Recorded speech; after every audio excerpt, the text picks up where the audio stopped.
I've got a great problem here. This is a classic calculus textbook problem, and there's some really neat stuff going on with this one, so can't wait to show you. But anyway, let's read the problem. A sector with angle theta is cut from a circular piece of paper of radius capital R inches. The sides are attached to form a right circular cone. What value theta maximizes the volume? Alright, so can you visualize what that means? Try to draw a little sketch there. So pause the video, draw a little sketch, and then I'll show you what my sketch looks like. Okay, well, a circular piece of paper has, and it's a radius capital R, and we cut a sector from it with an angle of theta. That's my sector of the circle. And we're going to cut it in such a way, now we're going to fold up these edges together. When I bring them together, it's going to form a little cone, won't it? Form a little right, and it's called a right circular cone. A cone is with a circular base, is right circular. And it's also right circular if if a perpendicular from the apex of the cone goes right to the center of the circle at a right angle to the base. Something like that. Anyway, so there it is. And in an earlier area, we might have called that the Pac-Man problem after a famous video game from the late 1970s. But anyway, here it is. And I've seen these cups. Yeah, many years ago, I did a little bit of golfing. I never was very good. But some golf courses had big tanks of water, ice water out on the fairway during the summer. And next to it were a bunch of little cups that were conical shape, and they're made pretty much like this, and they're just like glued together on the edges, and that formed a little cone. Alright, so what should theta be so that the volume of that cone is maximized? Alright, so a couple of nice things here. One thing, capital R is not a variable, it's a constant, but theta is a variable. And so when we go to maximize the volume, we're going to take the derivative of the volume with respect to the angle theta. You might call it dV over d theta, for example, where V is volume. Okay, so, and if all goes well, it shouldn't depend upon what R is, okay? So that'll probably disappear in our calculations because all circles are the same shape and the volumes will be different. However, the same angle should apply to any circle. Alright, so what else do we need for this problem? Think about that. Well, we need the volume of a right circular cone. So I don't know if you know that one. At this point, we got to look it up. We can actually calculate this without too much trouble later on. Not in this course, but maybe calculus too. But anyway, here's the volume of a right circular cone. It's 1/3 pi r squared h. So little r is the radius of the base of the cone, and h is the height from the center of the base to the top of the vertex or apex of the cone. I'm not sure exactly what it's called, probably apex. Okay, so now what? Alright, so I have to turn this diagram into volume and then take the derivative with respect to theta. And I already worked this problem once earlier today, and I messed up something, and it was a very long problem the way I was doing it. And so I thought, well, I better rework it on paper, see if I get it right. And I did. And my mistake was at the very end. It was very aggravating because I really had it correct. And solving the quadratic equation, I made some mistake.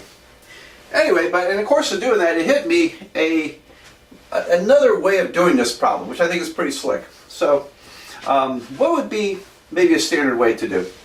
Okay, well, let's get this set up. Now, when we fold this, we're going to create this cone,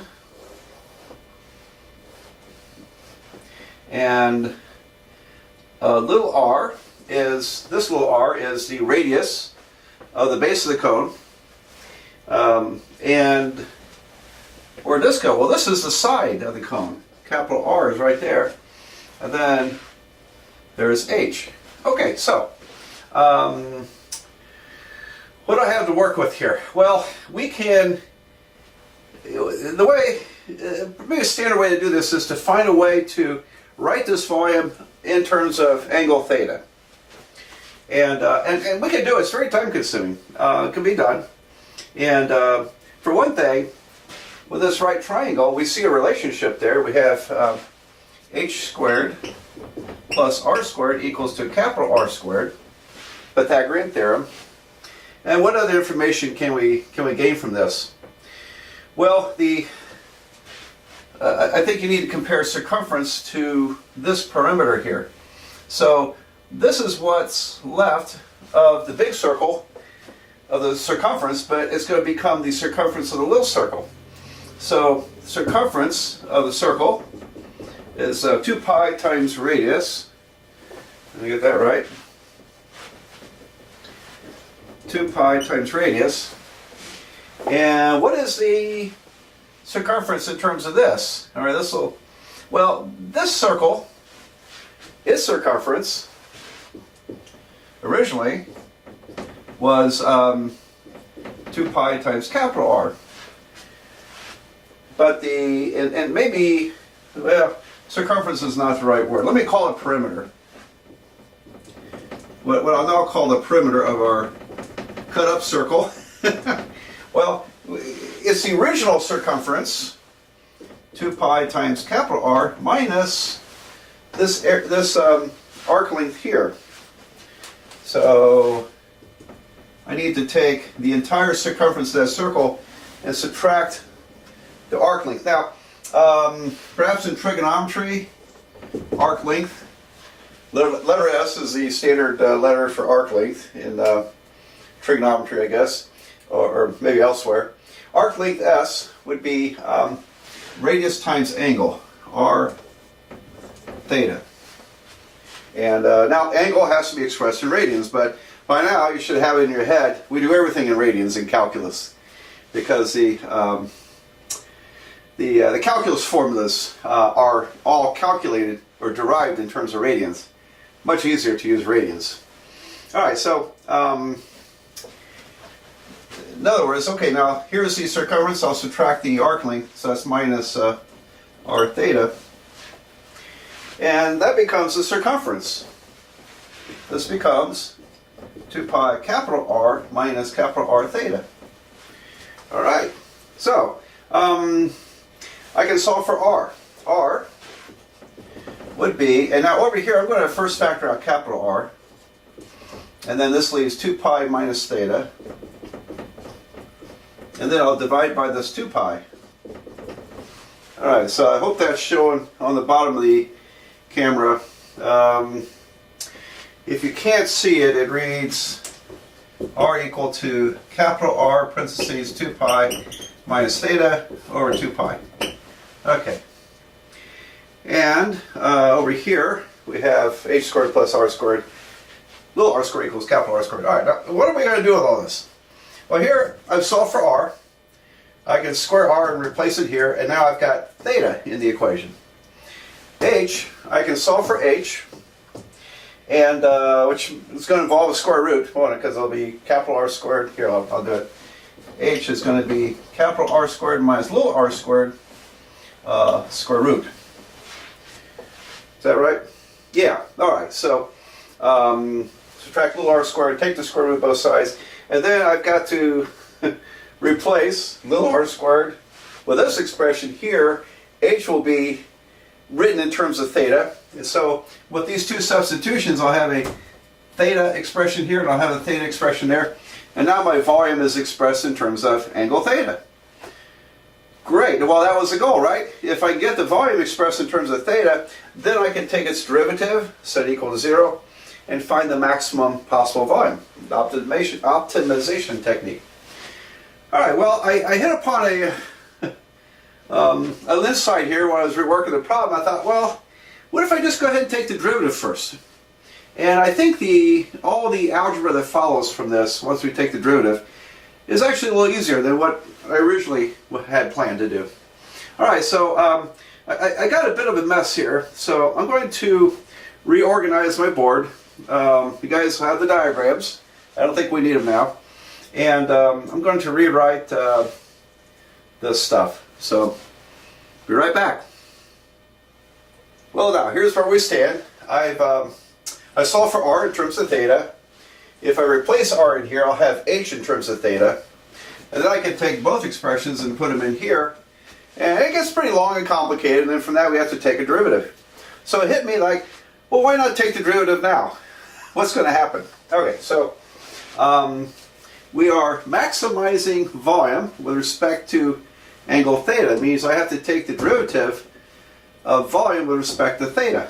So d theta of v, or simply v prime, would be, and I have some implicit derivatives, differentiation going on here. So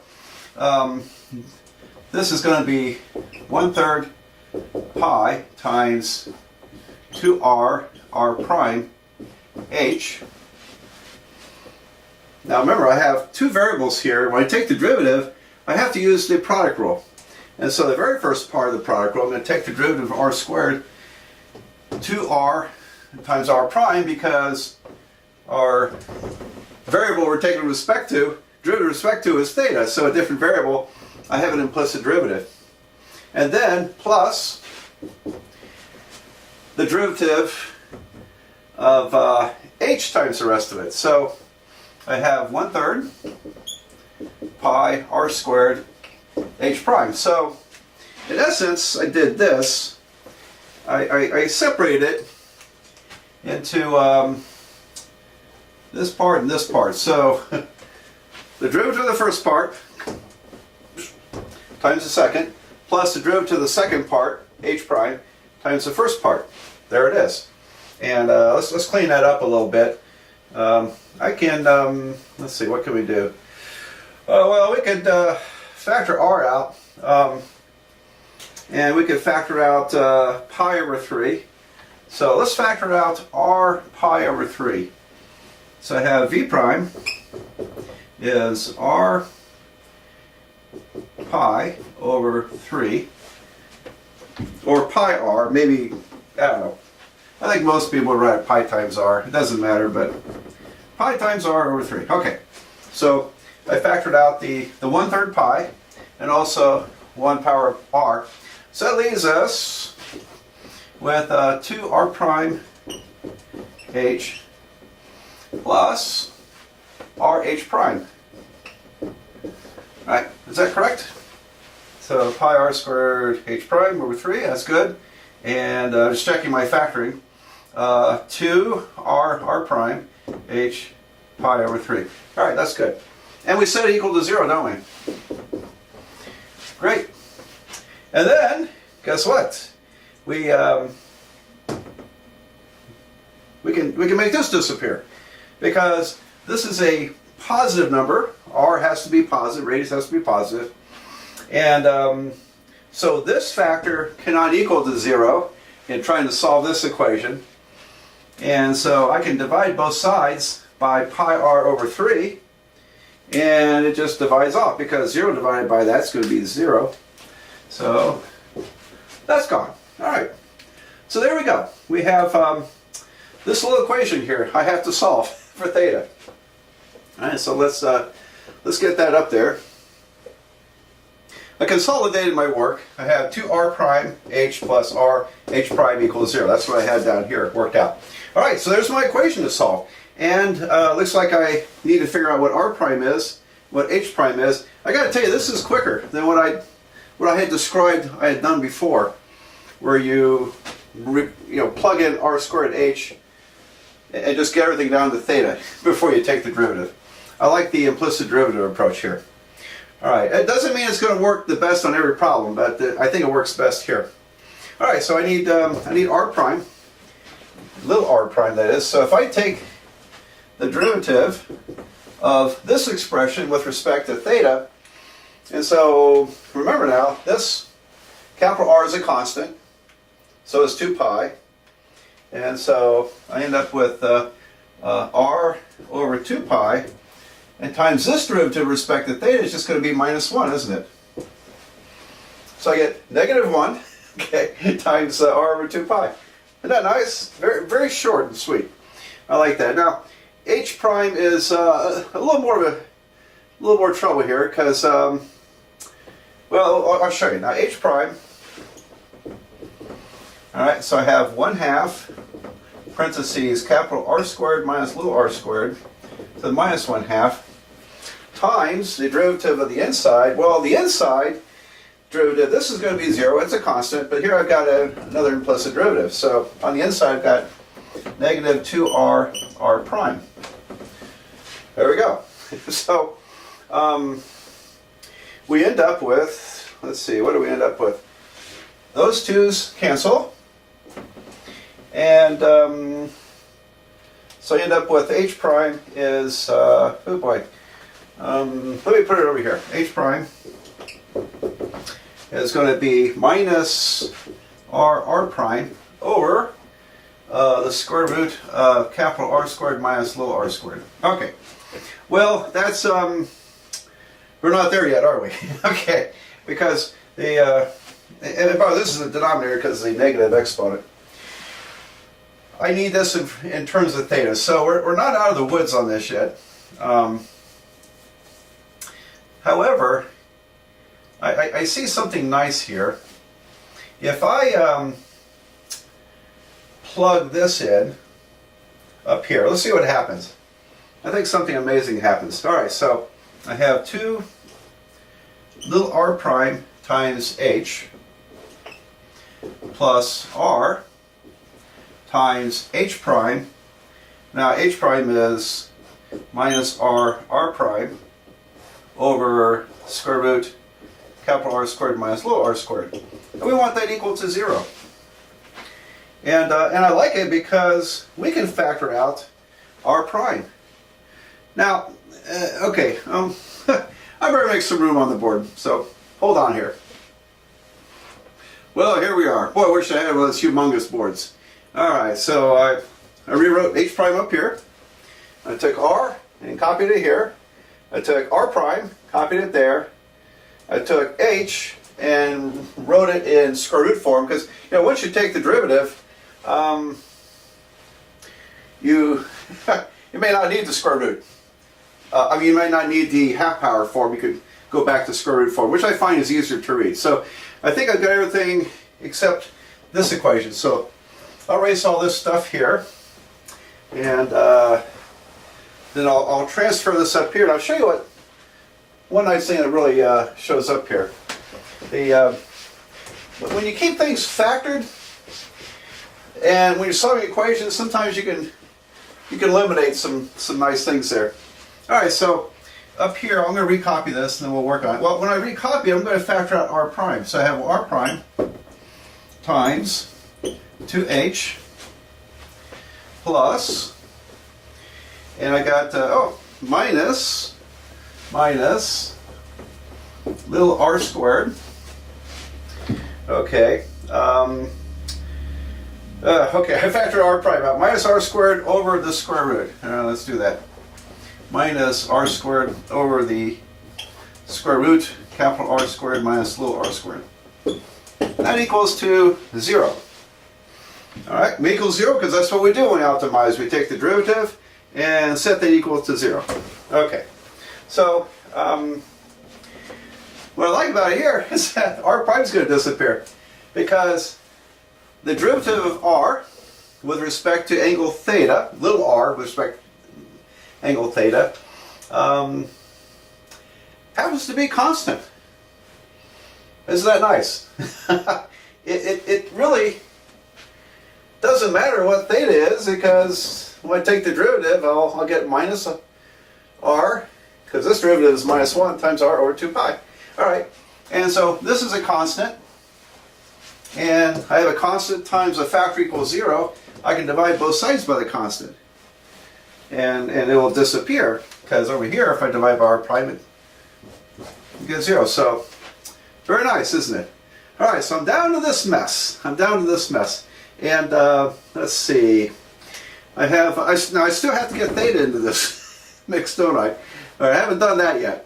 But I'm going to put this on the right side. So I have 2h is r squared over the square root of r squared minus little r squared. Okay, and h is that square root. All right, so I got 2 times square root r squared minus little r squared is little r squared over square root big R squared minus little r squared. And if I cancel the denominator, this can't be 0 because we're cutting a sector out, so these two numbers can't be equal. So I'm going to multiply by big R squared minus little r squared. And on the right side I get 2 parentheses capital R squared minus little r squared. It's good. Equals to r squared. Okay. And let's see. This will be 2 big R squared minus 2 little r squared equals r squared.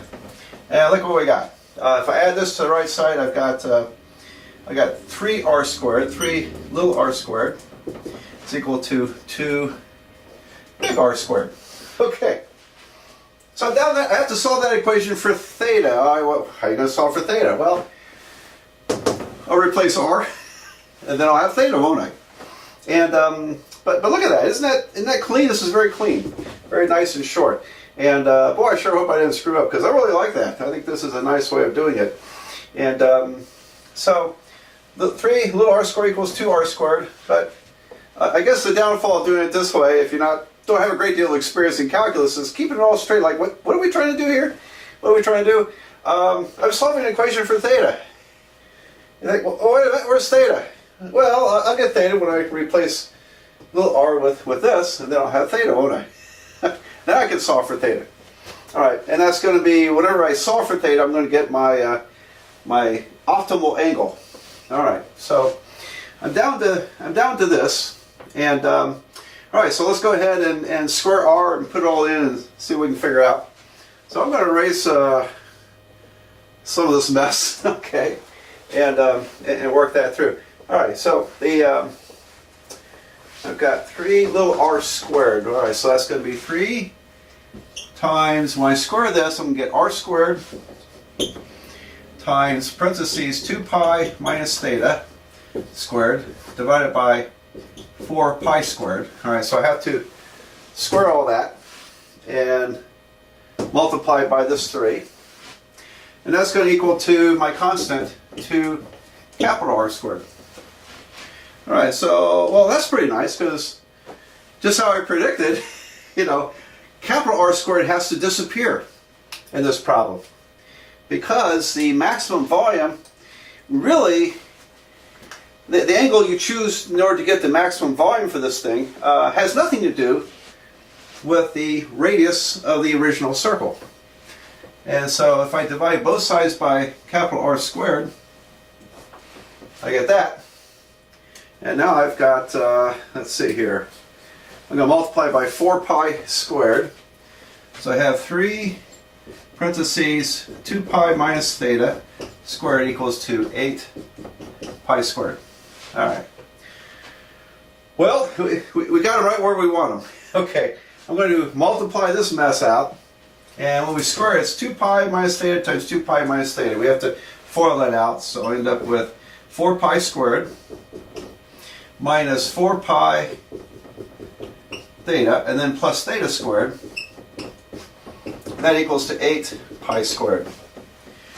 Alright, so let's finish it. I got 12 pi squared minus 12 pi theta plus 3 theta squared equals to 8 pi squared.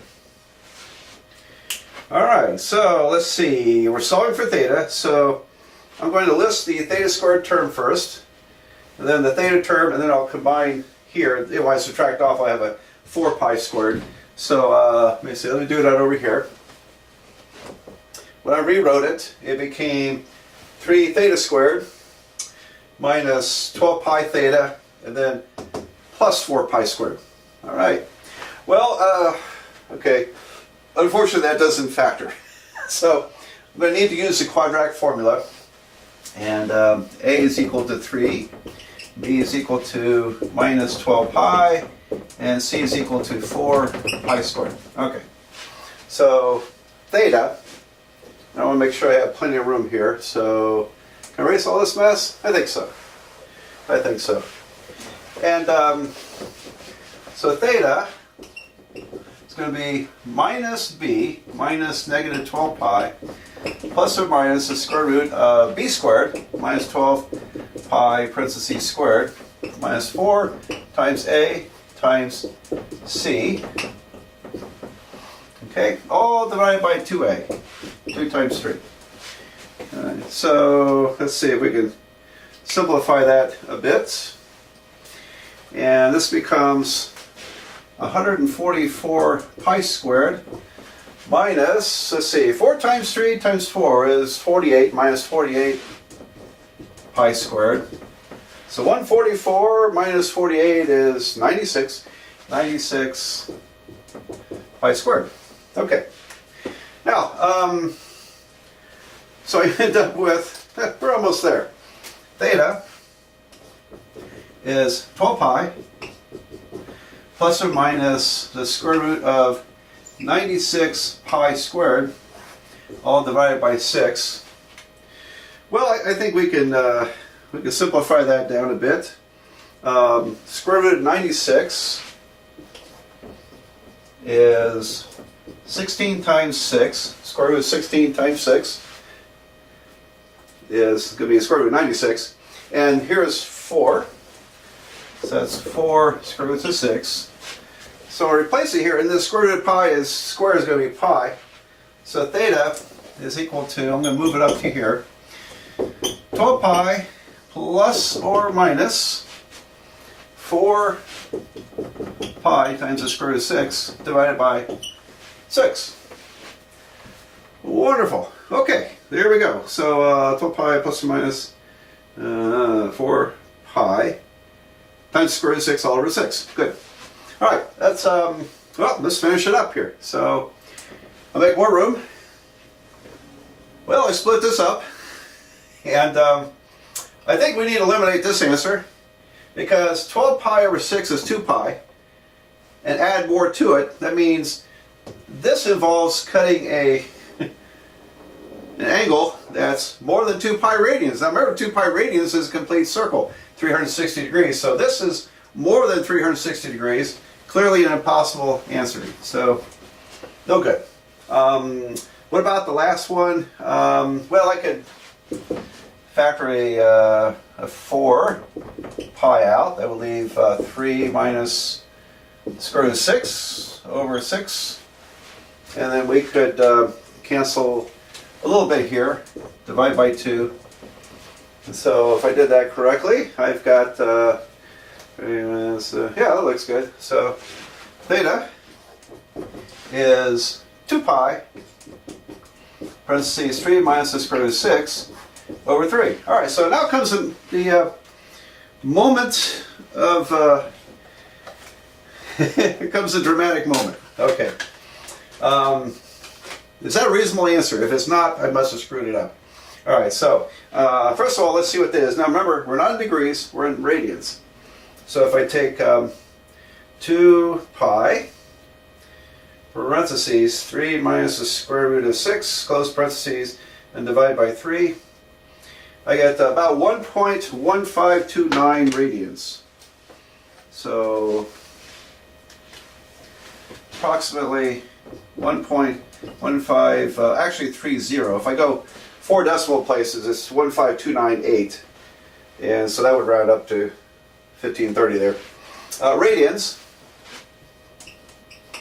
And yeah, let's get that in degrees. Because I don't, probably like you, we don't tend to relate to decimal radians very much, very well. And so if I, how do you convert from radians to degrees? You have to multiply by 180 degrees divided by pi. So I'll go ahead and write the answer out. Angle theta must be, all right, so I have 2 pi, parentheses, 3 minus the square root of 6 over 3 times 180 degrees over pi radians. So I'm canceling the radian units, I'm replacing it with degree units, and in the course of that, the pi cancels, okay, and 3 cancels, leaving 60 degrees, so I have 120 degrees. Alright, so 2 times, that's 60, 120 degrees. 2 times 60, 120 degrees. I'm just kind of flubbing this up, aren't I? I'll try that again. Okay. So I have 60 times 2 is 120 times 3 minus the square root of 6 degrees, which is approximately, and here we go, it's going to be a little more than 57 degrees because 1 radian is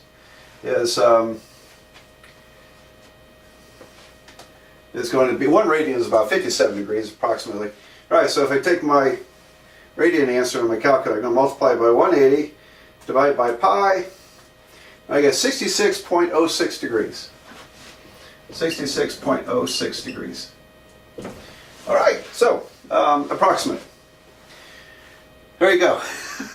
So, I hope you enjoyed that problem like I did. There was a lot to chew on there.